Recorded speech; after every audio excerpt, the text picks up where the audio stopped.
Anycubic Kobra 3, a quick fix, potential fix for your unknown filament in a printhead error. Here it is, unknown filament detection in the printhead. Everything looks normal, the tubes are empty, so apparently it looks like there is nothing in the printhead, but you want to press OK, go on the move section, unlock everything, remove the cover, and what we can see here is that there is broken filament inside of the printhead. Take your Allen key and remove 2 screws from here.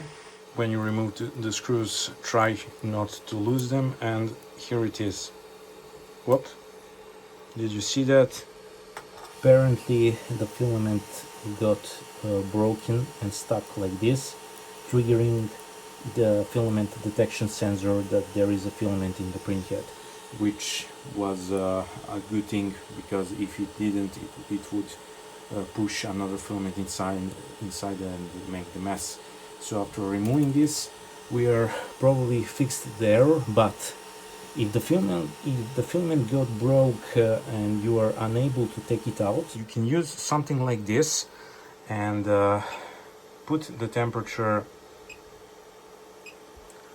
on like 250 or even 300 degrees depending of the filament you're using, and by pulling this inside you can actually press it like I am doing right now, and you can see the filament is going outside, at least what is left. Reassemble everything. A pro tip for Kobra 3. Inside of the printhead can get a bit messy with cables. You want cables to have distance, especially cables which are related to the hot end. You don't want them to get tangled or insulation damaged.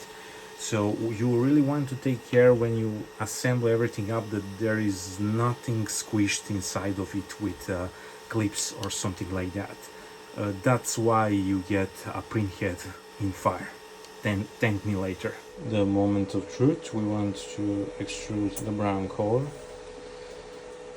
The nozzle is at temperature. It's gonna try. Okay, we got some error. It is pulling inside the filament. We're gonna wait it somewhere here to pass. Here it is. It is going in the printhead. And I think that it should go inside right now. Here it is. It will purge the white, and brown is going outside, and we have problem fixed. Subscribe and share your experience in the comments. It can help someone else.